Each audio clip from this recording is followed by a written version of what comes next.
All right, so when someone drops off a sample kit, here's what we do. So first thing you do is you got to go onto My Vector Connect. All right, you go to My Office, you go to Sample Kits, Returns, Entry.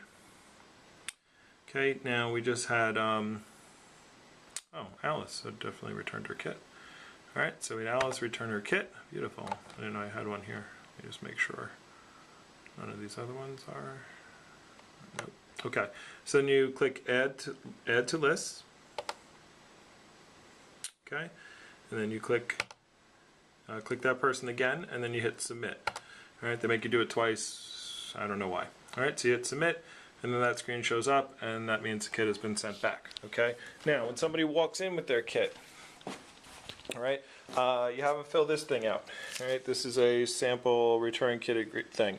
All right, date, rep name. Just make sure they put their name and option. They should check option B. Okay, because they're returning the kit forever. And then you can sign it, even if you're not the manager. Just sign it. Have them sign it, and then you just give them a copy. Okay, we don't need these. Okay, this is just for, you know, if they don't know their rep number. Okay, again, if somebody walks in with a kit and I'm running training, I'm running an interview, the goal is not to, sometimes they want to give a story, sometimes they want to talk to me. Again, my energy is not going to be spent on people quitting, my energy is spent on the people on our team. So I don't really want to talk to these people.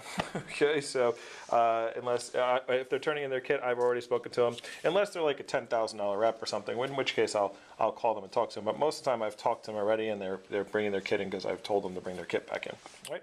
So they fill this out, you give them a receipt, and then they go. Okay, the receipt, again, if they don't know the rep number, if they don't know their email, don't sit around and take 6 hours for them to fill this out. Just give them the paper. We don't even need the paper, as you just saw. We just put it on the computer, that's it. Okay, but you do have to check their kit. Okay, first off, ask them where their blue book is. Make sure the blue book is in there. Okay, now when they bring their blue book back, you don't have to check the blue book. Actually, let's just check the kit first, then I'll show you. Now, their kit usually comes back mangled and looking like garbage, as this kit does. Okay, I always love when they say they've done appointments and they haven't. Okay, so great. Okay, so we look at the cutting board. The cutting board's kind of dingy, so we can't use that one again. The goal is that we want to be able to use the kits again, use them over again. But what should be in a kit is a petite carver. Looks like that. That's a petite carver. It should be a table knife. All right, there should be the scissors. Big deal about the scissors being in there, because that's the one that they try to keep the most. There should be a paring knife, and there should be a trimmer. Okay, so 2 white ones, 2 brown ones, and a pair of scissors. And there should be a vegetable peeler, which I don't see in this kit. Oh, yes, I do. All right, see this with the rope? All right. And then they wonder why they can't sell, because they treat their kit like garbage. Okay, so a vegetable peeler. All right, so that's all it should be in the kit. So you just check it real quick, look in the kit, see for those things. All right, make sure they haven't, you know, those things are there. All right, so what you do with the kit, again, don't leave kits just laying around the floor. Like these kits, like don't just put them on the corner. By the way, nothing should go into my office, right? The goal is not to have anything in my office. All right, so put the used kit underneath the sink down here. All right, so that's where we're putting them for now. Okay, so clean it off as best you can, and then put it underneath the sink. All right, then you take their blue book. And again, don't leave these things laying around. So take the blue book, all right? Take their order forms, their empty order forms, anything that's, you know, their receipts and all their nonsense, things that have been written on, you know, as long as it's not an order with like your credit card information.